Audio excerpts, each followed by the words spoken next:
আসসালামু আলাইকুম, সবাই কেমন আছেন? আশা করি সবাই ভালো আছেন। আজকের ভিডিওতে আমি আপনাদেরকে দেখানোর চেষ্টা করব কিভাবে মালদ্বীপের ভিসা চেক করবেন। তো প্রথমে চলে যাবেন যেকোনো ব্রাউজারে গিয়ে টাইপ করবেন XPAT। এটি লেখার সাথে সাথে আপনাকে এমন একটি ইন্টারফেসে নিয়ে আসবে। এখানে বিভিন্ন অপশন রয়েছে। XPAT home page, verify work permit, login বিভিন্ন ইত্যাদিতে রয়েছে, কিন্তু আপনি ভেরিফাই ওয়ার্ক পারমিট এটিতে ক্লিক করবেন। এটি ক্লিক করার সাথে সাথে আপনাকে এমন একটা পেজ নিয়ে আসবে। এখানে ওয়ার্ক পারমিট নাম্বার এবং পাসপোর্ট নাম্বার দিতে হবে। আপনি আপনার যে বিষয়টি উঠেছে ওটার মধ্যে ওয়ার্ক পারমিট নাম্বারটি খুঁজে পাবেন, ওই নাম্বারটা এখানে দিয়ে দিতে হবে। আমি আমার ওয়ার্ক পারমিটের নাম্বারটি এখানে দিয়ে দিচ্ছি। তো বন্ধুরা, এখানে ওয়ার্ক পারমিট নাম্বারটি দেওয়ার পর আপনারা এখানে পাসপোর্ট নাম্বারটা চাবে, এখানে পাসপোর্ট নাম্বারটা দিয়ে দিবেন।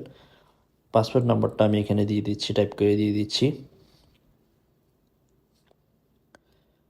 তারপর পাসপোর্ট নাম্বার দেওয়া শেষ। এখানে আপনি এই যে নীল বাটনটা রয়েছে এটার মধ্যে ক্লিক করবেন। এখানে ক্লিক করলে আপনার এখানে নাম এবং ওয়ার্ক পারমিট নাম্বার সহ আপনার কতদিন মেয়াদ রয়েছে, কি আশেপাশে যাবতীয় সব তথ্য এখানে চলে আসবে।